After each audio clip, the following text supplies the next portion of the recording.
Capítulo 13. Omagua es una palabra que yo conocía. Omagua es una palabra que yo conocía desde nuestro viaje con Orellana, pero donde los indios brasiles decían Omagua, Ursúa entendía el dorado. Empezó a mencionar juntas esas dos palabras, y muy pronto el virrey, que no podía ofrecerle más recursos, le hizo por fin un nombramiento solemne. Designado por cédula real gobernador de Omagua y El Dorado, antes de que esas provincias aparecieran, Ursúa recibió poderes bastantes para reclutar hombres, descubrir tierras, poblar ciudades, nombrar oficiales, recoger por cuenta propia tributos y recompensas, apropiarse de todo cuanto le dieran sus conquistas, reservando los quintos del rey, y licencia para seguir descubriendo y poblando y descubriendo los reinos inmensos del río, fundando su linaje, preparando para sus descendientes sin duda un marquesado como los que ya habían concedido en las Indias más de una vez la magnificencia de los reyes de España. A comienzos de 1559 se publicó solemnemente la jornada, y Ursúa asumió sus trabajos con más energía que nunca.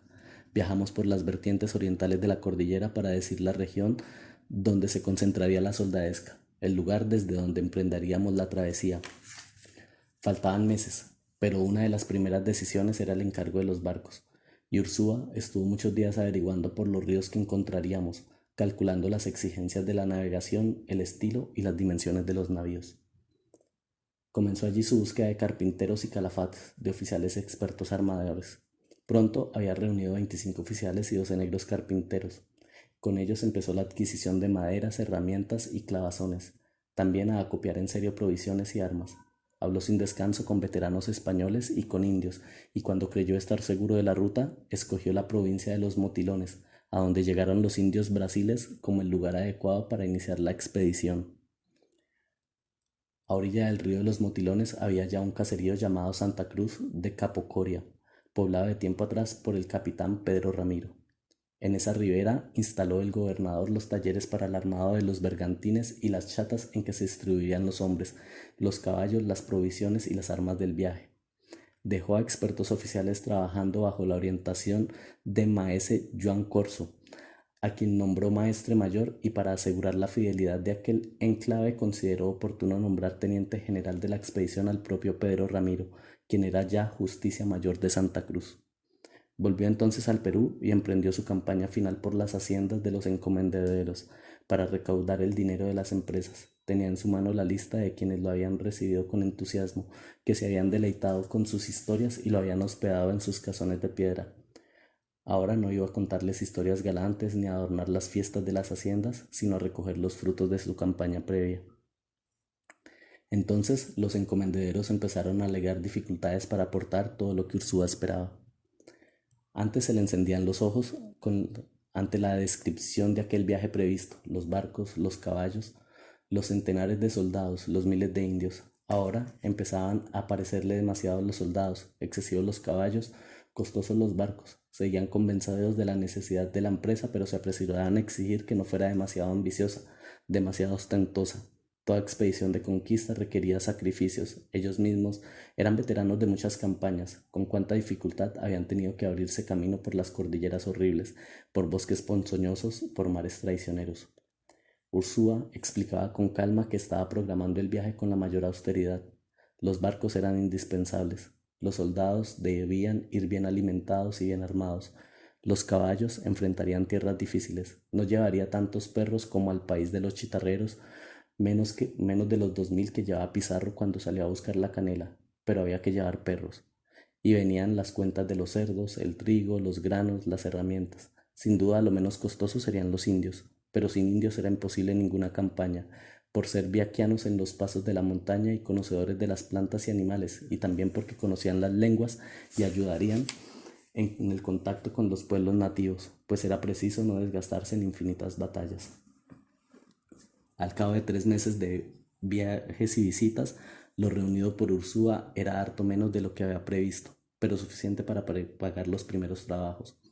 El gobernador sabía que no podía competir con esa expedición previa que había tenido todos los recursos inimaginables. Volvió humilde a la sombra del virrey, y éste prometió entregarle el doble de lo que habían acordado. Pero la prioridad del virrey era ahora mejorar sus relaciones con la corona. La producción de las minas y toda la riqueza aprovechable tenían que convertirse en envíos que dejaran satisfechos a los reyes meses enteros. convencidos de que tenían en las Indias funcionarios eficientes, desvelados defensores de la casa real.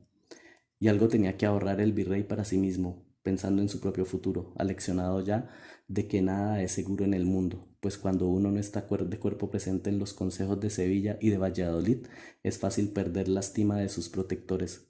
La experiencia acaba de enseñarle una verdad amarga, que aun siendo virrey y pariente de media corte, era fácil volverse un fantasma en las Indias. Así que, si bien los recursos de Ursúa crecieron un poco, estaban muy lejos de lo que su expedición requería. La vida se había vuelto dura para el viajero desde cuando empezaron a escasear no solo las riquezas, sino las promesas. Estábamos ya un cuarto de siglo después de la llegada al Perú de los primeros conquistadores y mucho habían cambiado las cosas. Los hombres del comienzo se apoderaron de cámaras de muertos fastuosos, fortalezas laminadas de oro, momias carcomidas a las que despojaron hasta de la última chaguala, pero ahora la riqueza no estaba a la vista. No había templos con reliquias ni indios enjollados a los cuales despojar de collares, brazaletes y pectorales. Mucha riqueza quedaba, pero había que arrancarla con sudor y con hierro de las profundidades de la tierra, del costillar de plata de la montaña. Años atrás, cuando el emperador proclamó las leyes nuevas para proteger a los indios del exterminio, por toda extensión de la serranía se oyeron maldiciones, porque había comenzado el tiempo en que la única riqueza durable era tener indios que se encorvaran cultivando las terrazas fértiles y arrancando metales a la tierra ingrata y reseca, un mundo de riscos y de ventisqueros que los incos miraban con veneración y los conquistadores con una mezcla de avidez y de espanto. No habríamos salido a buscar la canela si todavía quedaran muertos en sus sillas de oro con penachos de plumas y marchitos trajes ceremoniales, si estuvieran aún a la vista las murallas luminosas, los templos con lunas de plata, los árboles con voces de oro.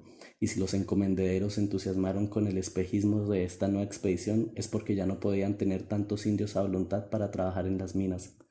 Recibida la licencia virreinal para ir a buscar la ciudad dorada y cumplir la tarea de reconocer y conquistar para su majestad el reino de las Amazonas, fue un largo trabajo reclutar soldados entre los vagabundos que llenaban las ciudades del Perú, pero que eran muchos y malos y que habían sido el principal sustento de los ejércitos rebeldes que la Gasca derrotó.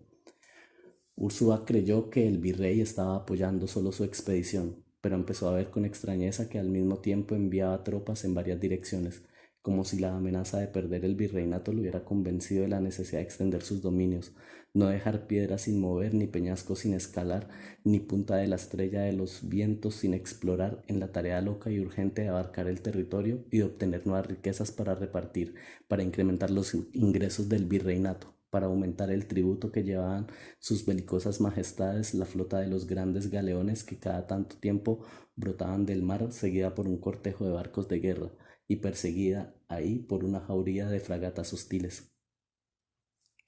Recuerdo cómo había investigado la situación de las Indias desde los tiempos en que fueron pacificadas por la Gasca, y yo fui testigo de que, desde su nombramiento, le escribió una larga carta al rey Felipe para decirle que el principal problema del Perú era la cantidad de hombres ociosos que se acumulaban en las ciudades.